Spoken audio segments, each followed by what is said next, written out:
নমস্কার, আশা করি আপনারা সকলেই ভালো আছেন। লাইফ অ্যারাউন্ড কৃষ্ণা আরেকটি নতুন ভিডিওতে আপনাদের সকলকে স্বাগত। সকালবেলার ভগবানের সেবা পুজো হয়ে গেছে আমার। পুজো করে এখন দুপুরে রান্না করতে এসেছি। রান্নাটা আমি আর বেশি কিছু দেখাইনি, আজকে বেশি কিছু রান্নাও করব না। আমরা বড় স্বার্থপর। ভগবানের যেদিন আমাদের ভালো লাগে না বা শরীর খারাপ লাগে সেদিন একদম সংক্ষেপে রান্না করি। আজ ভগবানকে দিয়েছি শুক্তো, মুগ ডাল সিদ্ধ, ঘি দিয়ে, বেগুন ভাজা, স্যালাড আর গন্ধরাজ লেবু, নুন, ঘি সব দিয়ে ভগবানকে ভোগ লাগিয়েছে। আজকে একদম ভালো লাগছে না কিছু রান্না করতে।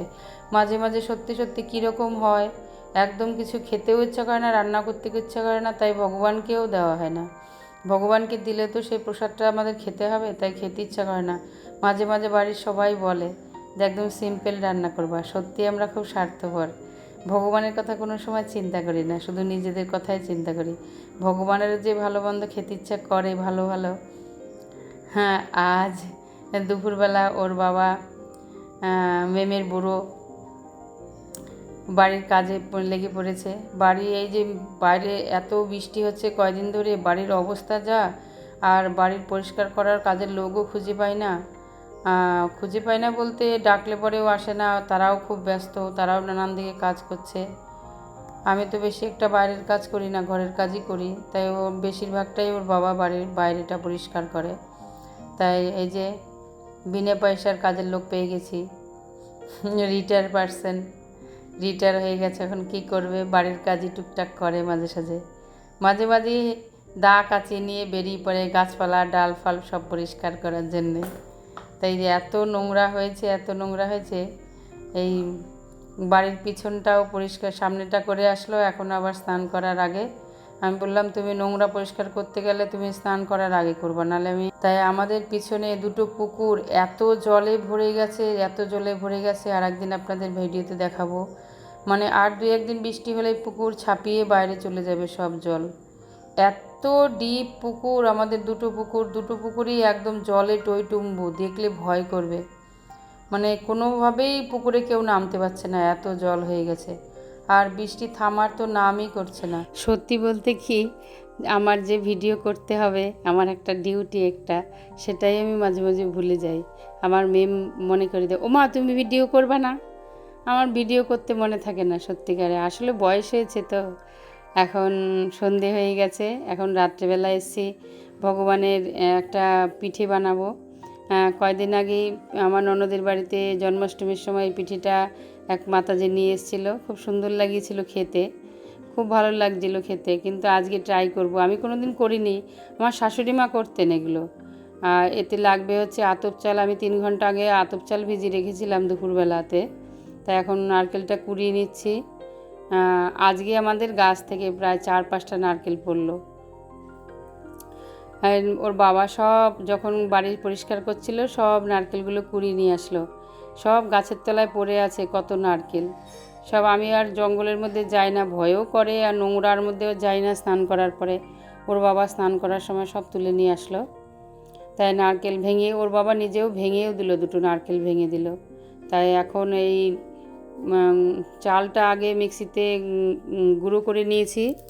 তাই এখন দুধের মধ্যে চালটা দিয়ে দিয়েছি, দিয়ে এখন নারকেলটা দেব। নারকেলটা দিয়ে চালটা সিদ্ধ হয়ে গেলে তারপরে গুড় দেবো। চাল সিদ্ধ হওয়ার আগে যদি গুড় দিই তাহলে দানা দানা থেকে যাবে। এখন প্রায় সিদ্ধ হয়ে এসছে আমার চালটা।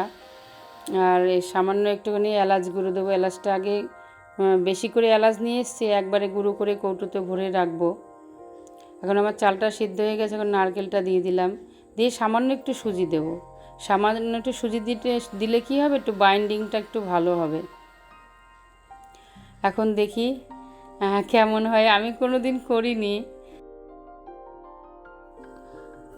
আমি এখন এই এলাচগুলো একসাথে অনেকগুলো, প্রায় 50 গ্রাম এলাচ একবারে গুঁড়ো করে রেখে দিই। যখন সুজি রান্না করি, পায়েস করি, এই টুকটাক ভগবানের ভোগ রান্না করার সময় পিঠে টিঠে করলে পরে একবারে গুঁড়ো করে রেখে দিই, বারে বারে তাহলে আর গুঁড়ো করতে হয় না। তাই 1 চামচ মতন একটু এলাচের গুঁড়ো দিয়ে দিলাম, আর বাকিটা পুরো গ্রাইন্ড করে একেবারে সুন্দর মিহি করে কৌটোতে ভরে রেখে দেব, মাঝে মাঝে ব্যবহার করব।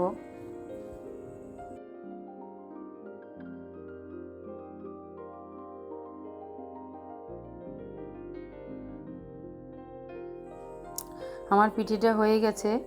এখন এই থালার মধ্যে ঘি মাখিয়ে নিলাম। ঘি মাখিয়ে নিলে চাকা চাকা করে তুলতে সুবিধা হবে। ঘি মাখিয়ে নিয়ে এখন ওই যেটা এতক্ষণ জাল দিলাম, ওটা আমি চালটা জাল দিলাম, ওটা আমি ঢেলে দেবো। এখন প্রায় অনেকটা হয়েছে, তাই এক থালায় হবে না, তাই দুটো থালায় ঘি মাখিয়ে নিয়েছি। এখন ঢেলে দিয়ে একটু ঠান্ডা হয়ে তারপরে ভগবানের ভোগ দিতে যাব।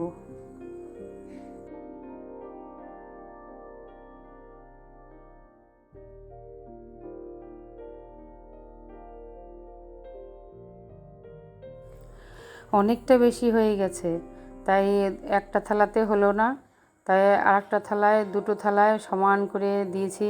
দেখতে মনে হচ্ছিলো কালাকাঁদ বানালে যেরকম লাগে, দোকানে কালাকাঁদ করলে যেরকম লাগে, আসলে খেজুরির গুড় দিয়েছি তো। খেজুরির গুড়টা দেওয়াতে যেমনি গন্ধ আসছে আর তেমনি দেখতেও সুন্দর হয়েছে। খেতে কেমন হবে জানি না, জগন্নাথ খাবে আগে, তারপরে আমি বুঝতে পারবো, তারপরে আমরা প্রসাদ পাবো। এখন দুই থালায় সমান করে যখন দিচ্ছিলাম, মনে হচ্ছে না পুরো কালাকাঁদের মতন লাগছিল। এখন ফ্যানের তলায় দিয়ে একটু শুকাবো, একটুখানি ঠান্ডা করব। ঠান্ডা করে ভগবানের ঘরে নিয়ে যাব, ভগবানের ভোগ লাগাবো। এখন ভগবানের ঘরে চলে এসেছি, আমার ভগবানের ভোগ হয়ে গেছে। আপনারা ভগবানের ভোগ দর্শন করুন, ভগবান পেয়ে নিয়েছেন। এখন জানি না ভগবানের কেমন লেগেছে।